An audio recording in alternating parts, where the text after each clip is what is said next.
The courtroom buzzed with tension as 10-year-old Lucas Carter stood in the doorway, his small frame illuminated by the harsh morning light streaming through the tall windows.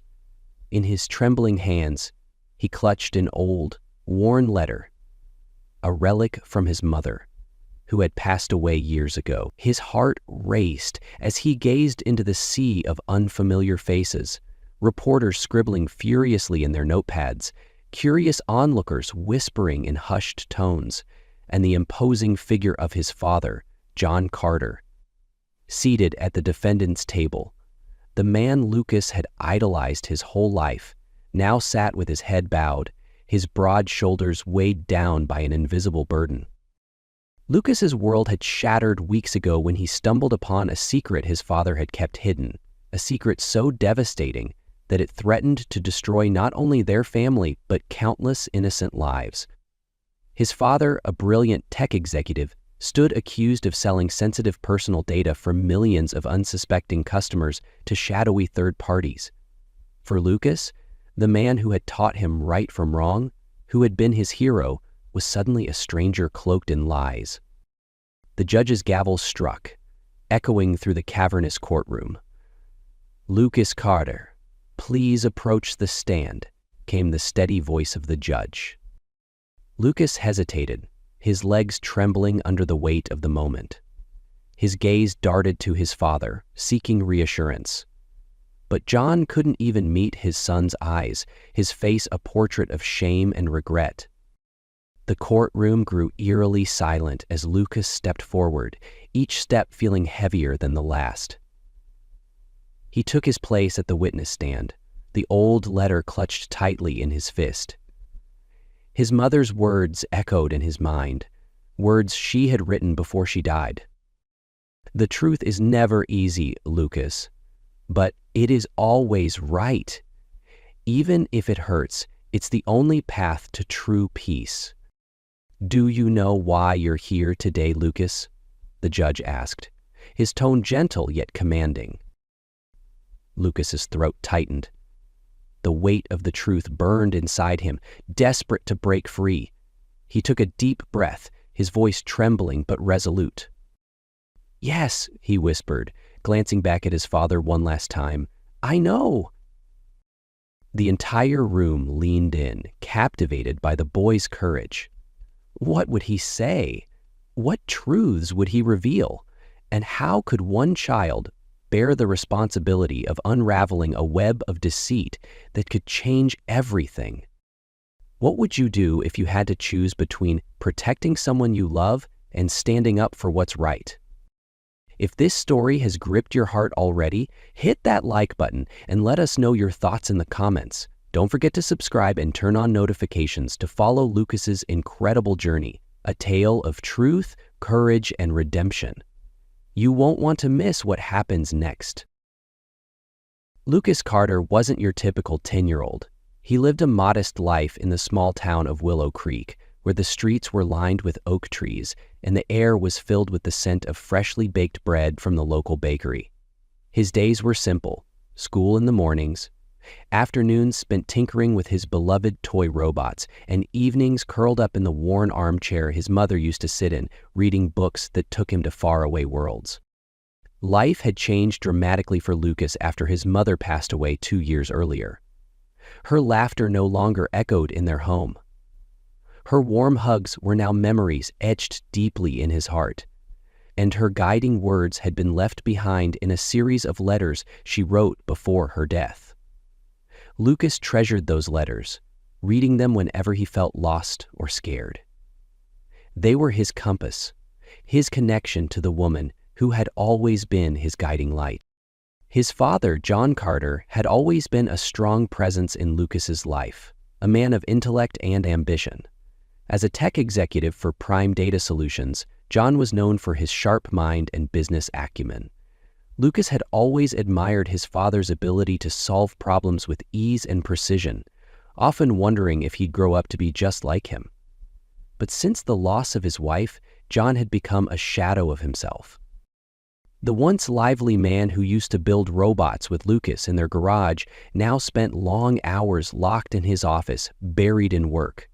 The laughter that used to fill their home had been replaced with tense silences and the occasional sound of a muffled phone call. Lucas often heard his father pacing late at night, his voice low and serious as he spoke to someone on the other end of the line. The boy never understood the words, but the tone was enough to make his stomach churn with unease. Their once cozy home felt colder these days, despite the flickering warmth of the fireplace his father kept lit. Lucas noticed the changes: the way his father avoided eye contact, the documents he hastily shoved into drawers when Lucas walked into the room, and the stack of envelopes with unfamiliar logos piling up on the kitchen counter. One Saturday afternoon, Lucas was searching his father's office for a phone charger when he stumbled upon something unusual: a small black USB drive tucked away in a drawer filled with random items. It was unlike anything Lucas had seen before, sleek, polished, and almost ominous in its design. His curiosity got the better of him, and before he knew it, he had plugged the drive into the family computer in the living room. What he found left him breathless. The screen filled with spreadsheets, names, addresses, social security numbers, and more, all labeled under a file called High Value Clients. Lucas's stomach twisted as he scrolled through the endless list of personal data. Each entry felt like a violation of trust, a betrayal of the people who had placed their information in the hands of his father's company.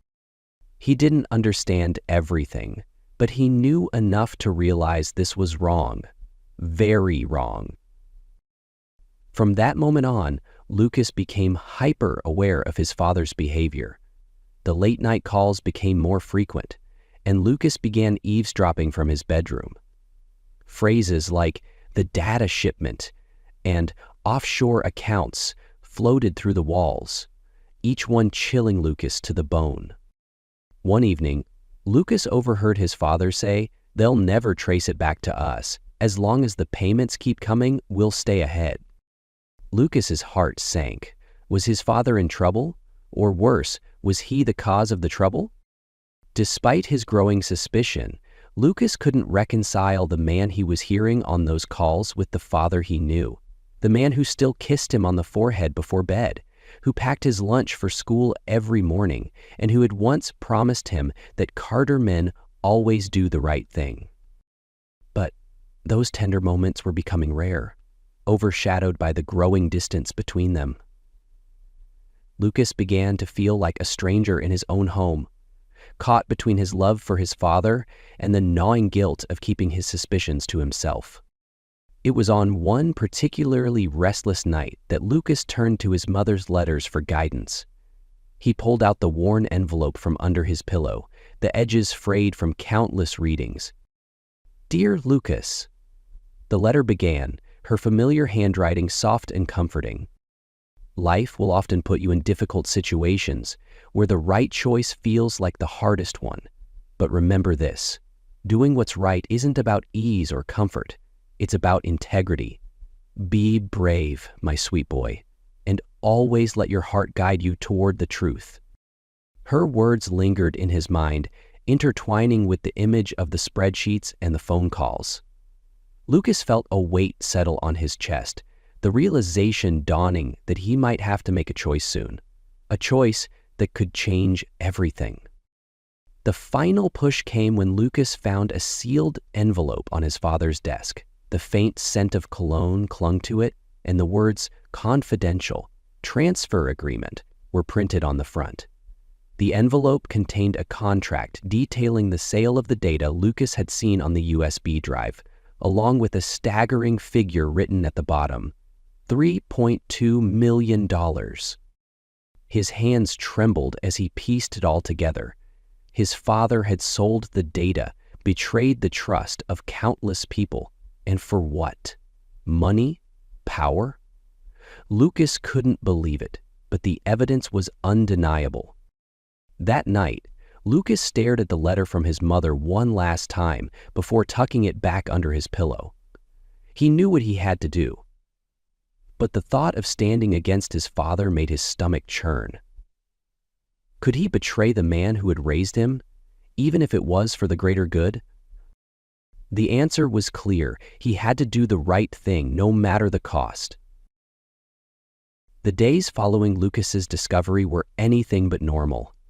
The weight of what he had seen on his father's USB drive pressed heavily on his small shoulders. At school, his friends laughed and played, blissfully unaware of the turmoil brewing inside him. Lucas tried to join in, but every time he smiled, it felt forced, as though his world was crumbling beneath him. At home, the tension was palpable. John Carter's behavior grew increasingly erratic. Once a man who thrived on routine, John now seemed consumed by paranoia. He frequently checked the locks on the doors, double-checked his phone, and made hushed phone calls late into the night. Lucas often heard his father pacing in his office, his voice barely above a whisper as he spoke in clipped, urgent tones. One evening, a black car pulled into their driveway. The sleek vehicle stood out against the modest surroundings of Willow Creek, its tinted windows reflecting the golden glow of the streetlights. Lucas peered from his bedroom window as two men in sharp suits stepped out, their expressions unreadable. The men entered the house without a word, their presence commanding and intimidating. Lucas tiptoed down the stairs, hiding just out of sight as he strained to hear their conversation. "This isn't what we agreed on, Carter," one of the men said, his tone icy. "You're playing a dangerous game." "I'm handling it," John replied, his voice unsteady. "I just need more time." "Time is a luxury you can't afford," the second man snapped. "Finish the transfer by next week, or there will be consequences." Lucas's breath hitched. The word consequences hung in the air like a storm cloud, threatening to break at any moment. He watched as the men left, their polished shoes clicking ominously against the hardwood floor. The next morning, Lucas woke early, determined to uncover more about his father's dealings. While John was in the shower, Lucas crept into his office and opened the drawer where he had first found the USB drive. This time, he found a locked box. After rummaging through the room, Lucas found the key taped under the desk. With trembling hands, he opened the box to reveal a stack of documents and a ledger filled with names and numbers. At the bottom of the pile was a contract titled Exclusive Data Transfer Agreement with NovaCore. Lucas scanned the document, his heart pounding as the words sank in. It detailed the sale of customers' data, names, addresses, medical histories, and even financial information, to a shadowy corporation called NovaCore. The amount listed for the transaction was astronomical, enough to change anyone's life. But it wasn't just the money that horrified Lucas. It was the sheer scale of betrayal. His father had access to private, sensitive information from countless people who had trusted his company, and now he was selling that trust for profit. That evening, Lucas couldn't contain his emotions any longer. As his father sat at the dinner table, picking at his food in silence, Lucas blurted out, Are you doing this?" John looked up sharply, his fork clattering onto the plate. "Doing what?" he asked, feigning ignorance. "I know about the data," Lucas said, his voice trembling. "I saw the contract with NovaCore. How could you do this, Dad? People trusted you." John's face darkened. For a moment, he looked as though he might lash out, but then his shoulders sagged and he sighed heavily. "You don't understand, Lucas," he said, his voice weary. "It's not that simple." "Then explain it to me," Lucas demanded, tears welling in his eyes. "Because all I see is you lying and hurting people." John rubbed his temples, his expression torn. "It started as a way to keep the company afloat after your mother died," he admitted. "We were drowning in debt. I thought it would be a one-time thing, just enough to get us back on our feet. But NovaCore, they don't let you walk away. Once you're in, you're trapped." Lucas stared at his father, a mix of anger and heartbreak swirling inside him. "So, you just gave up?" You let them control you? John's jaw tightened, and he met Lucas's gaze.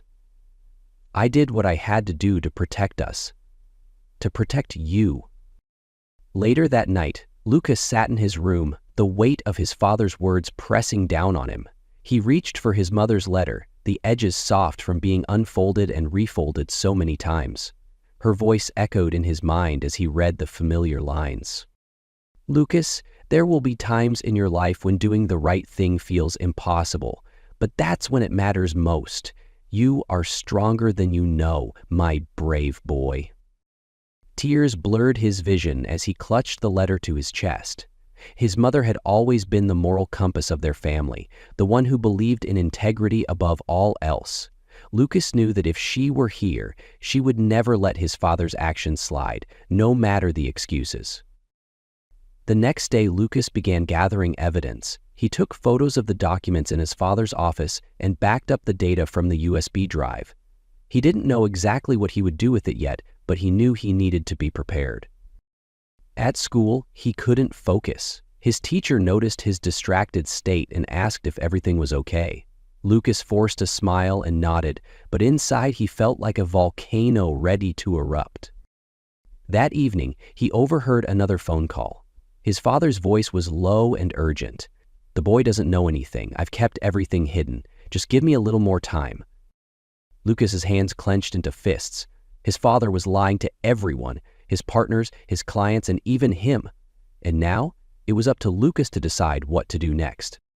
Lucas's doubts turned into determination.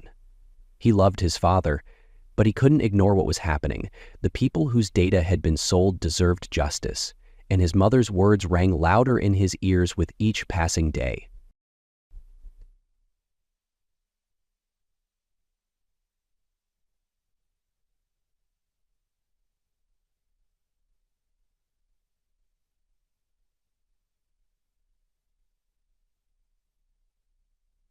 Lucas avoided his father whenever possible, his heart heavy with the knowledge that the man he loved was also the source of so much pain.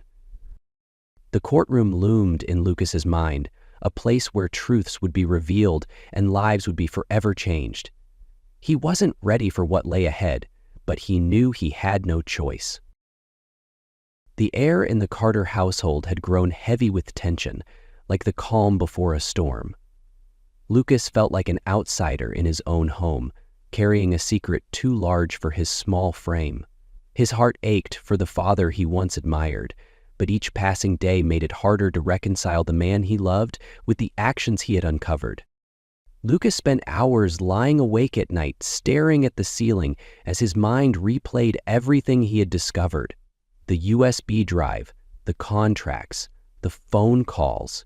Each piece of evidence was a nail in the coffin of his father's integrity, yet Lucas couldn't bring himself to act.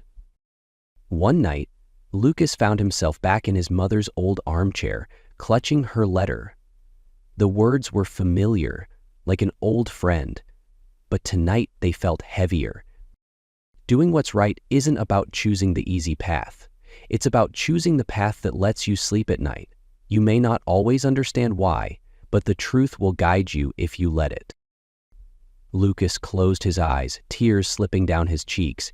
He knew what the truth demanded of him, but the thought of standing against his father felt unbearable. How could he betray the man who had been his anchor since his mother's death? The next morning, Lucas decided to confront his father again, hoping against hope that he could make him see reason. He waited until John returned from work, his tie loosened and his face drawn with exhaustion. "Dad?" Lucas began hesitantly, standing in the doorway of his father's office. John looked up, his eyes wary. "What is it, Lucas?" "Please," Lucas said, stepping closer. "Stop this. You don't have to do it. You can fix this before it gets worse." John's face hardened and he stood, towering over Lucas. "You don't understand, Lucas," he said sharply. "This isn't something I can just walk away from." "Not?" Lucas demanded, his voice breaking. "You always told me to do the right thing, no matter what. Was that a lie, too?" John's expression softened, a flicker of guilt crossing his face. I wanted to protect you, he said quietly. Everything I've done for you. Lucas shook his head, his hands clenched into fists.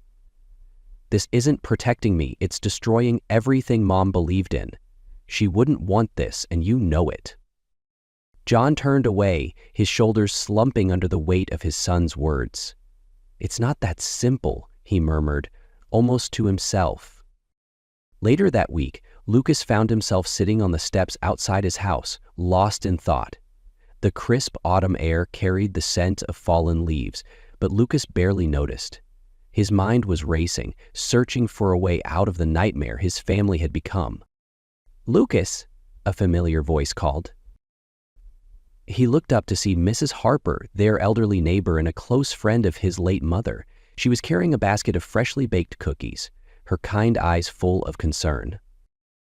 "You look like you've got the weight of the world on your shoulders," she said, sitting down beside him. Lucas hesitated, unsure of how much to share, but something about Mrs. Harper's presence felt safe. "It's my dad," he said finally. "He's done something really bad, and I don't know what to do." Mrs. Harper nodded slowly, her gaze thoughtful. "Your mother used to say that the hardest choices are the ones that shape us the most. She believed in doing the right thing, even when it hurt." Lucas swallowed hard, his throat tight. What if doing the right thing means hurting him? Mrs. Harper placed a comforting hand on his shoulder. "Sometimes love means holding people accountable, Lucas. It's not easy, but it's necessary." Her words settled in his heart like seeds, planting a sense of resolve that he hadn't felt before. That evening, Lucas sat at his desk, staring at the evidence he had gathered. The USB drive, the photos of the documents, and his mother's letter were spread out before him like pieces of a puzzle. He picked up the letter once more, his fingers tracing the familiar handwriting. This time, he read the final line aloud to himself. "You are braver than you know, Lucas. Trust yourself." The words felt like a whisper in his ear, as though his mother was right there beside him. Lucas took a deep breath, his hands steady for the first time in weeks. He knew what he had to do. The next day, Lucas approached Mr. Graham, the school counselor. He had always been kind and patient, someone the students trusted. Lucas hesitated outside his office door, his heart pounding. But then he thought of his mother's letter and stepped inside. "Mr. Graham," he said, his voice trembling, "I need to tell you something. It's about my dad." Mr. Graham listened attentively as Lucas laid everything out, the USB drive, the contracts, the phone calls. When Lucas finished, the counselor leaned forward, his expression serious but calm. "You're very brave, Lucas," he said. "What you've done takes a lot of courage. I'll make sure this gets handled the right way." Lucas felt a mix of relief and fear. The first step had been taken, but he knew the hardest part was yet to come. 2 weeks later, a letter arrived in the mail. Lucas's heart sank as he read the words. "You are required to appear as a witness in the case of John Carter v. State." John Carter's face was pale as he read the summons, his hands trembling. He looked at Lucas, his eyes filled with a mixture of anger and betrayal. "You did this?" he asked, his voice barely above a whisper. Lucas met his father's gaze, his own eyes brimming with tears. "I had to," he said simply. "I couldn't stay silent." John shook his head, sinking into a chair. "You don't understand what you've done," he muttered. "No, Dad," Lucas said firmly. "I understand exactly what I've done. I've done what you taught me, to stand up for what's right." As the day of the trial approached, Lucas felt a strange mix of fear and resolve. The weight of his decision pressed heavily on him, but he knew he couldn't back down now. He clutched his mother's letter tightly in his hands, her words echoing in his mind. "The truth will guide you if you let it." With those words as his anchor, Lucas prepared to face the storm that was coming. He knew it wouldn't be easy, but he also knew it was the right thing to do. The day had arrived. The air outside the courthouse was crisp and cold, the kind that bit at your cheeks and left them flushed. Lucas Carter sat in the back seat of his father's car, staring at the imposing stone building as they pulled into the parking lot. His hands trembled in his lap, clutching the worn letter from his mother as if it were a lifeline. The car stopped, and John Carter turned to his son, his eyes hollow and tired. "Lucas," he said quietly, his voice carrying the weight of everything left unsaid. "You don't have to do this." Lucas met his father's gaze, his small shoulders squared. "Yes, I do," he said, his voice steadier than he expected. John sighed, his face crumpling with defeat. Without another word, he opened the door and stepped out, adjusting his tie as reporters swarmed toward him. Cameras flashed, microphones were shoved forward, and questions were hurled in rapid succession. "Mr. Carter, do you have anything to say about the accusations against you? Is it true that your company sold personal data to third parties? How do you respond to claims of fraud?" John ignored them, his jaw tight as he ushered Lucas through the crowd and into the courthouse. The courtroom was a cavernous space with high ceilings and rows of wooden benches. Lucas clutched his mother's letter tighter, feeling the weight of every gaze as he walked down the aisle. His father's lawyer, a stern-looking woman named Ms. Albright, guided him to the witness waiting area. Lucas stole a glance at his father, seated at the defendant's table.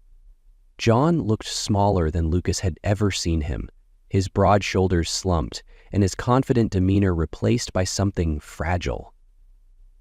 Lucas felt a pang of guilt but quickly pushed it aside. The truth had to come out, no matter how much it hurt. The judge entered, a tall man with sharp features and a commanding presence. He took his seat, banging the gavel to signal the start of the trial. "This court is now in session," he announced. The prosecutor, Mr. Rourke, rose to his feet.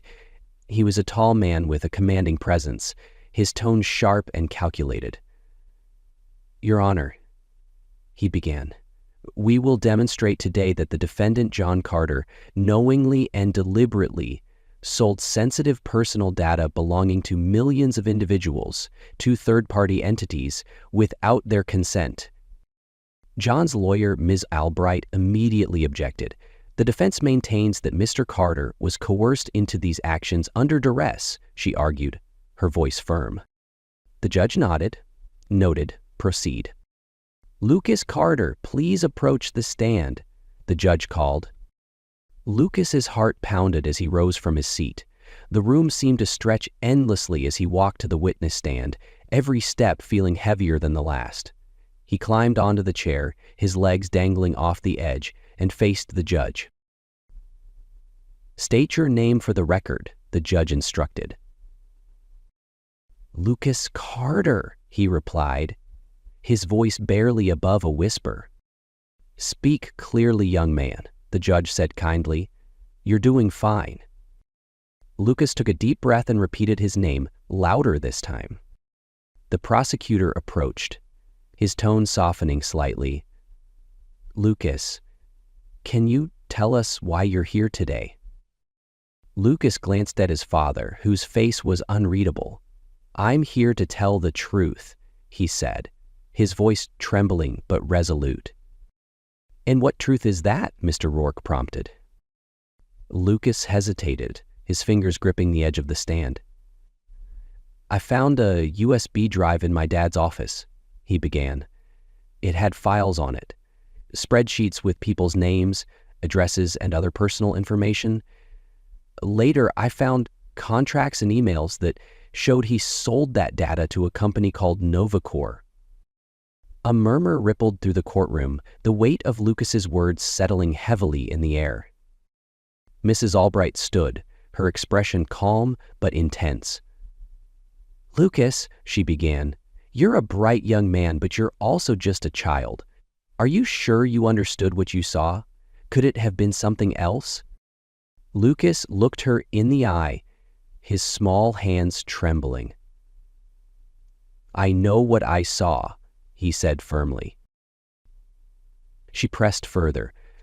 "Did your father ever tell you directly that he sold this data, or are you assuming based on what you found?" Lucas hesitated. "He didn't say it directly," he admitted, "but I heard him on the phone, talking about data shipments and payments, and the contracts had his signature." Miss Albright turned to the judge. "Your Honor, this testimony is circumstantial at best. Lucas is interpreting what he saw without full context." The judge nodded. "Noted. Proceed." The prosecutor stepped forward again, his voice steady.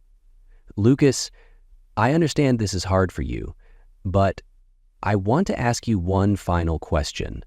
Why are you testifying against your father today?" Lucas felt tears prick his eyes. He clutched his mother's letter in his lap, the familiar words giving him strength. "Because it's the right thing to do," he said, his voice trembling. "My mom always told me that the truth matters, even when it's hard. I love my dad, but what he did was wrong. People trusted him, and he broke that trust." A hush fell over the courtroom. Even Miss Albright seemed momentarily at a loss for words. Lucas risked a glance at his father. John's face was pale, his jaw clenched tightly. For a moment, their eyes met, and Lucas saw something unexpected. Not anger, but sorrow. John slowly stood, addressing the judge. "Your Honor," he said, his voice breaking, "I want to amend my plea. I'm guilty." Gasps filled the courtroom as John continued. "I made mistakes. I let greed and fear drive my actions. But my son is right. I broke the trust of people who depended on me, and I need to take responsibility for that." As the trial continued, the evidence piled up against Novacor, revealing that they had pressured John into the scheme. While John still faced consequences, his willingness to cooperate with the investigation earned him some leniency. Lucas felt a strange mix of relief and sadness as the trial came to a close. His testimony had exposed the truth, but it had also forever changed his relationship with his father. As they left the courthouse, Lucas held tightly to his father's hand. John looked down at him, his eyes filled with both pride and regret. "You're braver than I ever was," he said quietly. Lucas nodded, his mother's words echoing in his heart. "The truth will guide you if you let it." This chapter in their lives wasn't over, but for the first time in a long time, they were facing the future together, with honesty as their foundation. The courtroom felt like it had been drained of air. John Carter's unexpected confession hung in the room like a dense fog, leaving everyone stunned. Lucas sat frozen in the witness chair, his small hands gripping the edge of the stand. He could hardly believe what he had just heard, his father admitting to everything, taking responsibility for the very actions that had torn their family apart. As the judge called for a recess, the murmurs in the courtroom grew louder. Reporters scribbled furiously in their notebooks, camera crews whispered urgently, and spectators exchanged wide-eyed glances. For Lucas, the noise was muffled, like he was underwater. He climbed down from the stand and made his way back to his seat, his legs feeling like lead. John, escorted by his lawyer, passed by Lucas on his way out of the courtroom. For the briefest moment, their eyes met. John's expression was unreadable, a mix of guilt, sadness, and something that might have been pride. Lucas wasn't sure what to feel. A week later, the courtroom was packed again for the final verdict. Lucas sat in the front row with Mrs. Harper, his elderly neighbor who had become his anchor throughout the ordeal.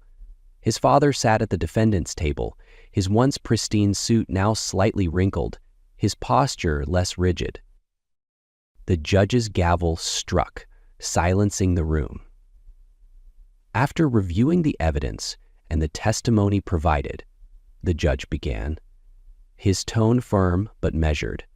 This court finds the defendant, John Carter, guilty of all charges related to the illegal sale of personal data.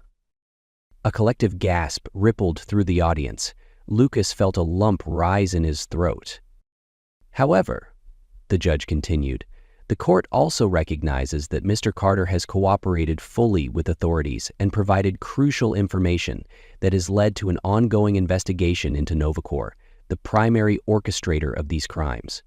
Taking this into account, the court sentences Mr. Carter to 3 years in federal prison, with the possibility of parole after 1 year. The room was a mixture of reactions. Some whispered words of relief, others shook their heads in disapproval. Lucas's heart ached, but a small part of him felt relief. His father would have a chance to make things right, even if it meant facing the consequences of his actions.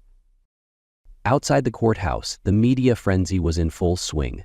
Reporters shouted questions, cameras flashed, and microphones were thrust into the faces of anyone remotely connected to the case.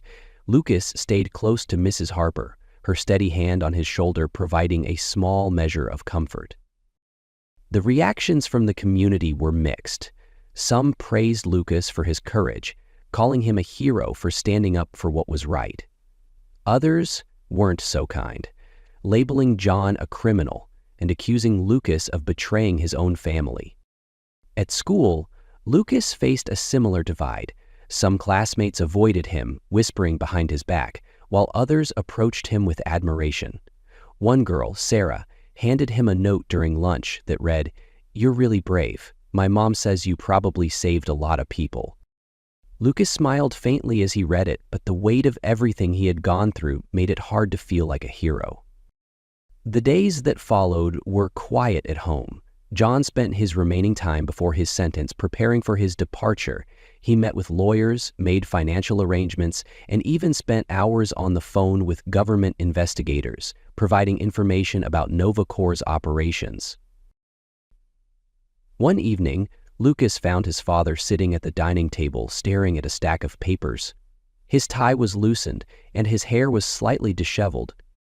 "Hey, champ," John said softly as Lucas entered the room. "Hi, Dad," Lucas replied, hesitating before sitting across from him. For a long moment, neither of them spoke. The silence was heavy, filled with everything they wanted to say but didn't know how. Finally, John broke the silence. "I want you to know something," he began, his voice thick with emotion. "What you did, it was the hardest thing anyone could have done. And I want you to know that I'm proud of you. I don't blame you for anything." Lucas felt his throat tighten. "But if I hadn't said anything, you wouldn't be going to prison," he said quietly. John shook his head. "If you hadn't said anything, I'd still be lying to myself, to you, to everyone. What you did wasn't just right. It was necessary. You reminded me of the man I used to be, the man your mother believed in." Tears welled up in Lucas's eyes. He nodded, unable to speak, and for the first time in weeks, John reached across the table and pulled him into a hug. Meanwhile, the investigation into Novacor gained momentum. Thanks to John's cooperation, authorities uncovered a vast network of illegal data operations that spanned multiple countries.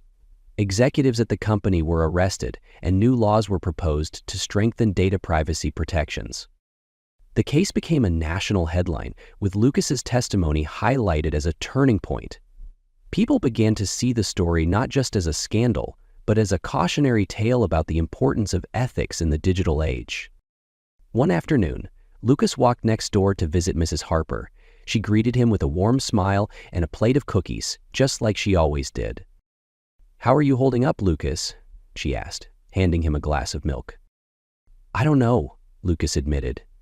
"Sometimes I feel like I did the right thing, but other times I just feel like I broke my family." Mrs. Harper nodded thoughtfully. "Doing the right thing often feels like that," she said. "But let me tell you something your mother once told me. The truth doesn't destroy, it heals. Sometimes it just takes time." Lucas let her words sink in, feeling a small glimmer of hope for the first time in days. The morning of John's departure was quiet and somber. Lucas stood by the front door as his father packed the last of his belongings into his small bag. "I'll write to you every week," John said, ruffling Lucas's hair. Lucas nodded, his chest tight. "I'll visit when I can." As John pulled him into a final hug, he whispered, "Remember what your mom used to say. The truth will guide you if you let it. You've got a good heart, Lucas. Don't ever lose that." Lucas watched as his father climbed into the waiting car, the sound of the engine fading into the distance. For a long time he stood there, clutching his mother's letter and feeling the weight of the moment. In the weeks that followed, Lucas began to rebuild his life. Mrs. Harper became a second parent to him, offering guidance and comfort whenever he needed it. At school, he slowly found his footing again, making new friends and discovering that courage often inspired others. The community, too, began to see Lucas and his father in a new light. While some still harbored resentment, others reached out with words of support and understanding. Lucas knew the road ahead wouldn't be easy, but for the first time in a long time, he felt like they were moving in the right direction. The weeks following the trial were a blur for Lucas. The courtroom drama may have ended, but the impact of his father's actions rippled through every corner of their lives. It wasn't just their family that had to pick up the pieces. It was the entire community of Willow Creek. Lucas found himself facing mixed reactions everywhere he went. Some neighbors would stop him on the street, their voices filled with admiration. "You're so brave for speaking up," Mrs. Owens, the owner of the town's bakery, told him one day. "What you did took more courage than most adults have." But not everyone was kind. Others whispered behind his back, casting suspicious glances his way. "Isn't that the boy who testified against his father?" one man muttered as Lucas passed by the grocery store. Lucas tried to tune out the whispers, but they still stung. He understood that people were angry, not just at his father, but at the situation as a whole. Some had lost trust in John Carter's company, and others simply couldn't see past the headlines. Not long after the trial, a social worker named Miss Green visited their home to assess how Lucas was coping.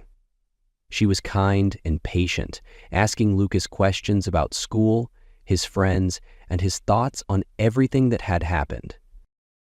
"Lucas, you've been through a lot for someone your age," Ms. Green said, her voice soft but firm. "How are you holding up?" Lucas hesitated before answering. "I don't know," he admitted.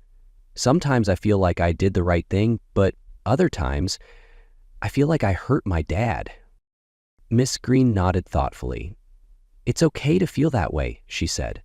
"Doing the right thing isn't always easy, and it doesn't always feel good right away. But what you did, telling the truth, it's something to be proud of.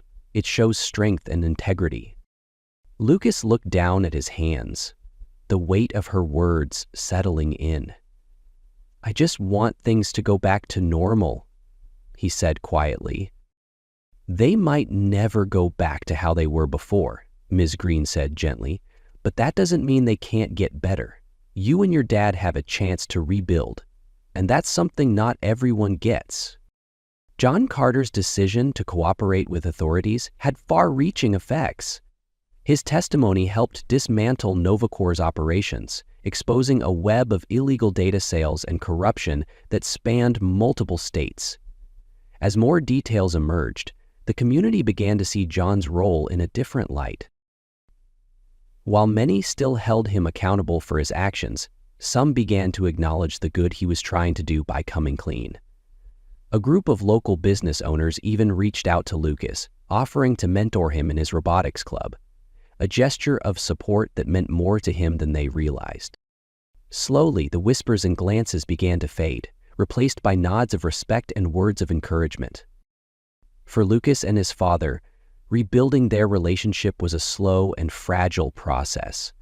John's letters from prison came every week, filled with updates about his work with fellow inmates and his plans for when he returned home. "I've been thinking a lot about what you said in court," one letter read. "You were right to stand up for the truth, even when it was hard. I hope you know how proud I am of you, Lucas. You're stronger than I ever was." Lucas kept each letter in a small box under his bed, rereading them on nights when the house felt too quiet.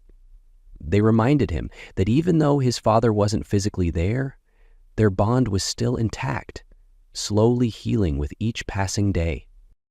One day, Lucas decided to take a step toward forgiveness, not just for his father, but for himself. He sat at his desk, pulling out a fresh sheet of paper, and began writing a letter to John. "Dear Dad," he began, his pen trembling slightly. "I miss you. I know things aren't perfect, but I want you to know that I'm proud of you too. You're trying to make things right, and that means a lot to me. I hope we can keep moving forward together, no matter how hard it gets." When he finished, he folded the letter carefully and placed it in an envelope. Sending it felt like a weight lifting off his chest, a small but significant step toward a better future. With his father's encouragement, Lucas threw himself back into his robotics club. It became his sanctuary, a place where he could channel his energy into creating something new. His teacher, Mr. Calloway, noticed the change in him and encouraged him to enter the annual science fair. Lucas hesitated at first, unsure if he was ready to put himself out there again, but with a nudge from Mrs. Harper and his friends, he decided to take the leap. The project, a robot designed to sort recyclables, won second place. But for Lucas, the real victory was the confidence he gained. It reminded him that even after everything he'd been through, he could still achieve something meaningful. As the months passed, Lucas began to see his journey not as an ending, but as a beginning. He learned that doing the right thing wasn't about being perfect. It was about making choices that aligned with his values, even when they were difficult. One evening, as he sat on the porch with Mrs. Harper, she handed him a scrapbook she had been working on. Inside were clippings from local newspapers, photos from the trial, and even a copy of the letter his father had written to the court. "I thought you might like to have this," she said with a smile. "It's a reminder of how far you've come." Lucas flipped through the pages, his heart swelling with a mix of pride and gratitude. "Thank you," he said softly. With John's parole hearing approaching, Lucas felt a sense of nervous excitement. He knew their journey wasn't over, but he also knew they had a chance to start fresh. One night, as he reread his mother's letter for what felt like the 100th time, he whispered her words aloud to himself. "The truth will guide you if you let it." He smiled, tucking the letter back into its envelope. Whatever came next, he was ready to face it, with his father by his side. The day dawned clear and bright, the kind of day Lucas Carter's mother used to say was perfect for starting fresh. It had been 6 months since his father had left to serve his sentence, and in that time, life in Willow Creek had slowly started to piece itself back together. Lucas stood at the edge of their backyard, the autumn leaves crunching beneath his sneakers. In his hand was the letter his mother had written, the one that had been his compass throughout the storm of the past few months. He traced the familiar folds, the corners worn from countless readings, and felt a small sense of peace settle over him. The fallout from his father's trial had rippled through the town. At first, many had shunned the Carter family, unable to look past the betrayal of trust. But as time went on, and as the full extent of Novacor's illegal operations was exposed, people began to see John Carter's actions in a more nuanced light. Lucas often overheard conversations in the local diner, where townsfolk debated the situation. Some praised John for cooperating with authorities and helping dismantle a corrupt corporation. Others still harbored resentment, arguing that he had only come clean because he was caught. For Lucas, these debates were difficult to hear, but they also taught him something important. The truth was messy. It didn't always lead to immediate forgiveness or perfect outcomes, but it was necessary.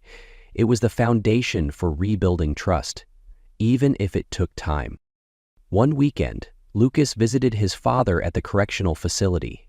It was the first time they had seen each other since John had left, and Lucas felt a mix of nerves and anticipation as he entered the sterile visiting room. John stood as Lucas approached, his face lighting up with a hesitant smile. He looked thinner but healthier, a weight seemingly lifted from his shoulders. "Hey, champ," John said, pulling Lucas into a hug. "Hey, Dad," Lucas replied, his voice muffled against his father's shirt.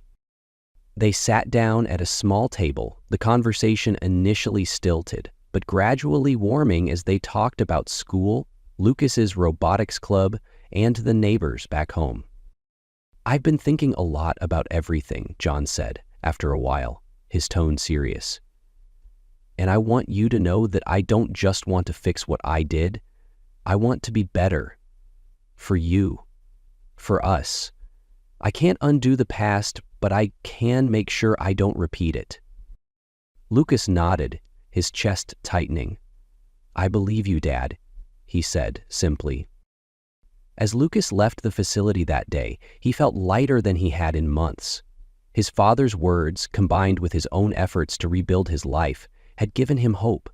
For the first time, he could see a future where they could move past the mistakes and start anew. At home, Lucas placed his mother's letter back in its spot on his nightstand, next to a new journal he had started. The first page was filled with a promise he had made to himself. Always choose honesty, even when it's hard. Months later, Lucas was invited to speak at a community event about courage and integrity. Standing on the small stage in front of neighbors, teachers, and even strangers, he felt a flutter of nerves, but also a sense of purpose. "I used to think that telling the truth was simple," he began, his voice steady. "But I've learned that it's not. The truth can be messy, painful, and complicated, but it's also powerful. It's what allows us to rebuild trust, to heal, and to move forward. My dad always told me to do the right thing, and even though he made mistakes, I know he's trying to live by that now too." The audience listened intently, their faces thoughtful. When Lucas finished, the room erupted in applause. Back at home, Lucas sat on the porch with Mrs. Harper, watching the sunset. The horizon glowed with hues of orange and pink, and the air was filled with the distant sound of children playing. "You did good, Lucas," Mrs. Harper said, handing him a glass of lemonade. "Your mom would be proud." Lucas smiled, the familiar warmth of her words filling his heart. "I think she would be too," he replied softly. As the sun dipped below the horizon, Lucas felt a quiet sense of peace. The journey hadn't been easy, and the road ahead would still have its challenges. But he had faced the truth, stood by his convictions, and begun the process of healing. And that, he knew, was what his mother would have wanted. Lucas's story reminds us that truth is not always easy, but it's the foundation for trust and growth. So here's a question for you. What would you do if you had to choose between protecting someone you love and standing up for what's right? How would you balance love, loyalty, and integrity? Let us know your thoughts in the comments below. We'd love to hear your perspective on this powerful lesson. If you found this story inspiring, don't forget to like, share, and subscribe to our channel for more stories of courage, resilience, and the power of truth. Hit the notification bell so you never miss an update. Together, let's explore the stories that shape us all.